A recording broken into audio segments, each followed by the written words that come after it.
फिलहाल एक सामने घटना ये है यूपी के इटावा में यादव कथावाचक के ऊपर मूत्र छिड़का गया और किस प्रकार से उनका चप्पल में पैर रगड़ा गया।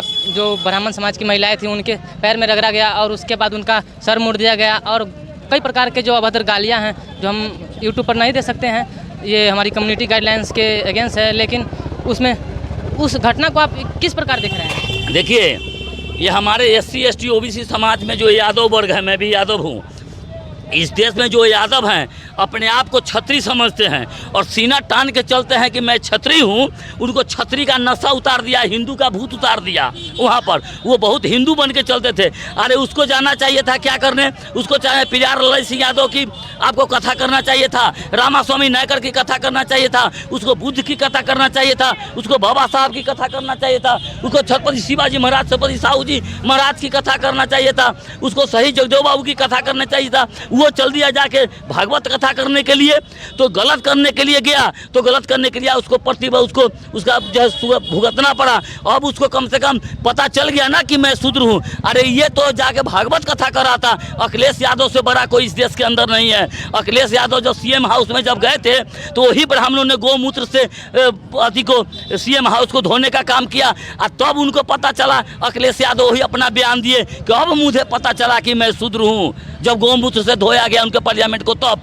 अरे इस देश के अंदर राष्ट्रपति द्रौपदी मुर्मू को नहीं छोड़ा गया। राष्ट्रपति द्रौपदी मुर्मू जब राष्ट्रपति बनी करी तो राष्ट्रपति शपथ ग्रहण लेने से पहले उसको वो शुद्धिकरण काम करने का किया गया। उसको मंदिर में नहीं बुलाया गया। उद्घाटन जो हुआ, जो राम मंदिर का हुआ, जो शिलान्यास हुआ, उसमें नहीं बुलाया गया। रामनाथ कोविंद जब मंदिर में गया तो उसको मंदिर में प्रवेश नहीं करने दिया गया। अरे इसी देश के अंदर आपको बिहार में ही जीतन राम मांझी जब मंदिर में गए तो मंदिर धोवाने का काम किया। तो SC ST OBC में जो लोग हैं जिनको अपने आप को घमंड है, चाहे यादव का, चाहे वो कुर्मी का, चाहे कोयरी का, चाहे कुशवाहा का, अछूत जिसको बना के रखा है वो भी हमारा भाई है। लेकिन हमारा जो SC ST OBC समाज के लोग इस बात को नहीं समझ रहा है। किसी को चमार समझता है, किसी को दूसरा समझता है, किसी को डोमर मेहतर समझता है। लेकिन हम एक वंश के लोग हैं और ब्राह्मण इस देश के अंदर जो 3.5% है, हम सब पर शासन कर रहा है। लंबे समय से हम पर जो है राज कर रहा है और आज भी वोट मताधिकार के तहत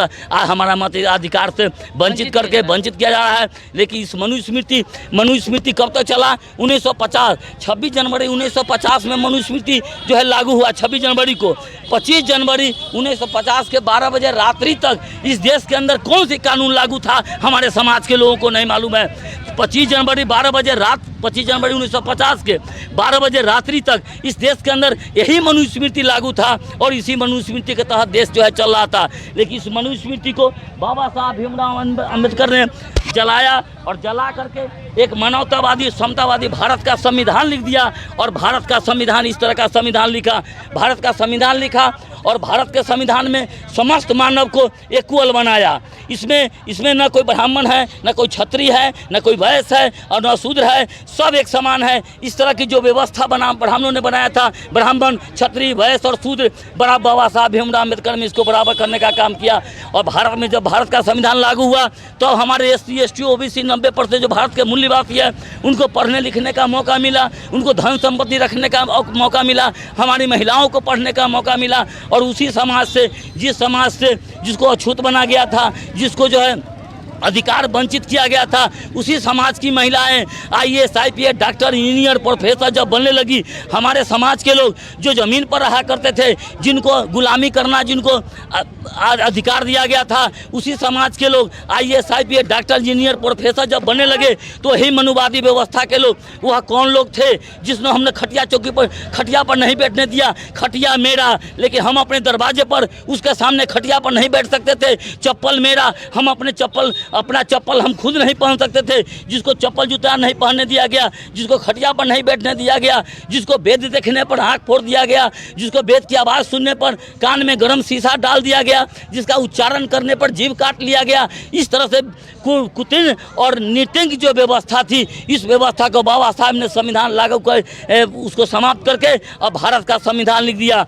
और भारत का जब संविधान इस देश में जब लागू हुआ तो पूरी दुनिया के लोगों ने बाबा साहब के संविधान को मान लिया। मैं पूरे विश्व की बात करता हूँ। बाबा साहब का जो संविधान है वो पूरे विश्व में मानता है। लेकिन आज तक इस भारत में 3.5% ब्राह्मण जो विदेशी है इस भारत के संविधान को आज तक नहीं कबूल किया और इसी संविधान को जलाने का काम किया पार्लियामेंट के सामने। इसी संविधान को बाबा साहब के आज सर झुकाने का काम करता है, लेकिन यही बाबा साहब का है कि 1949 में बाबा साहब का पुतला जलाने का काम यही ब्राह्मणवादी सामंतियों ने, जो 10% विदेशी लोग हैं वही विदेशी लोगों ने बाबा साहब के पुतला जलाने का काम किया।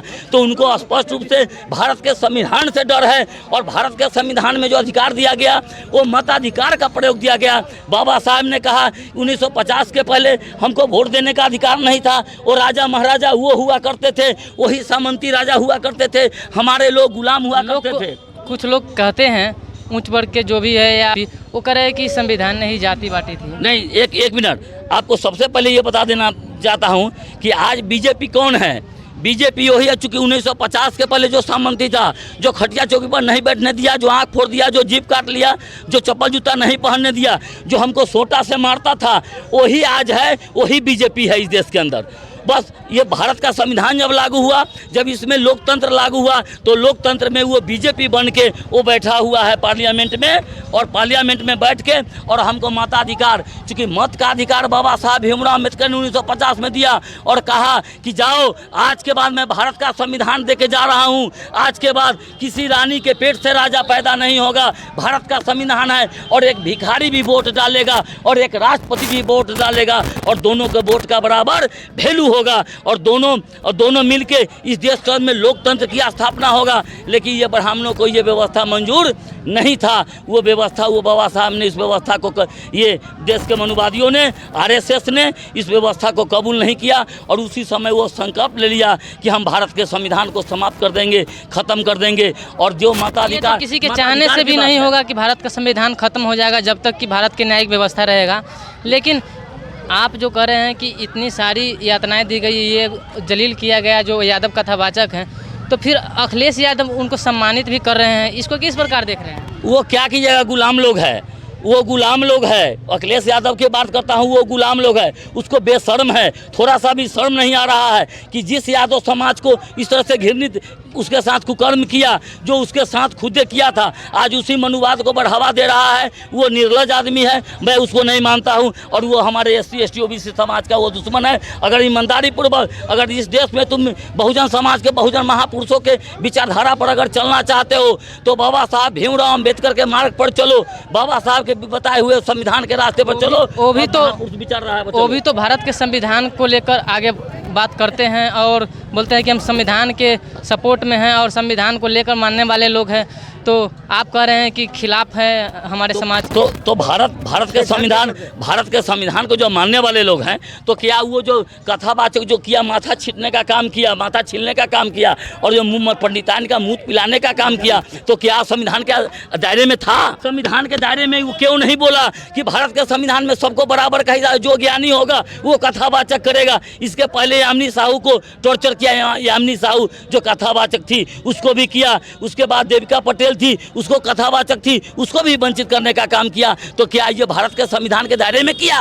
भारत के संविधान के खिलाफ किया, क्योंकि भारत के संविधान में के लिए तो न्यायिक व्यवस्था है, न्यायिक प्रक्रिया पे आप लोग का भरोसा है ना? बिल्कुल भरोसा नहीं है। ये न्यायिक प्रक्रिया, ये चार जो पिलर है, विधायिका, कार्यपालिका, न्यायपालिका और मीडिया, जो इस देश का 4 पिलर है, चारों के चारों पिलर ये पूरा आरएसएस और बीजेपी का हो चुका है। ये स्वतंत्र नहीं है, ये सब जगह जहाँ जाइए कार्यपालिका में बैठा हुआ वही लोग मिलेगा। मीडिया तो मोदी मीडिया आप देख ही रहे हैं, पूरे देश में मोदी मीडिया निर्लज होकर के सारा एक तरफा जो है बात कर रही है, झूठा मूठा फैला रही है। आप कार्यपालिका में देखिए, नीचे से ऊपर जहाँ तक वही बैठा हुआ है। न्यायपालिका में जितने भी जज है वह सब के सब वही बैठा हुआ है। 2-4% हमारे लोग क्या कर पाएंगे?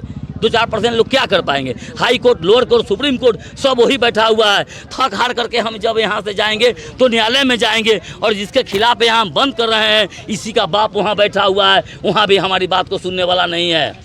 काफ़ी परेशान रहते हैं इस चीज़ को लेकर।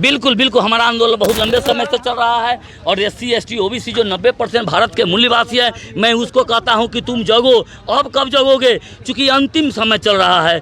आज जो ये नौबत आया, अंतिम समय आया। बाबा साहब ने इस देश के अंदर कहा था कि जिस समय जब विधायिका तुम्हारे लिए योजना न बना सके और योजना न बना सके और अगर योजना बनाई हुई योजना को अगर कार्यपालिका अगर लागू न कर सके और कार्यपालिका भी लागू न कर सके और थक हार करके तुम मीडिया में जाते हो और मीडिया भी तुम्हारी आवाज़ को अगर न उठा सके, क्या न्यायपालिका में जाते हो और न्यायपालिका में भी तुम्हारी आवाज़ नहीं सुना जा रहा है, अगर तुमको न्याय नहीं मिल रहा है तो तुम्हारे अंतिम विकल्प देता हूं। और इसी संविधान के अंदर आर्टिकल 19 में यह अधिकार दिया गया कि जाओ, जब तुम्हारा चारों पिलर जिस दिन मर जाएगा, अंतिम अधिकार तुमको हम देते हैं आर्टिकल 19 में कि जाओ और संवैधानिक तरीके से जन आंदोलन करो। हम जो है हम किसी सरकारी संपत्ति का हम नुकसान नहीं करेंगे, हम आगजनी नहीं करेंगे, हम हत्या नहीं करेंगे, हम तोड़ फोड़ नहीं करेंगे, किसी तरह का अहिंसक काम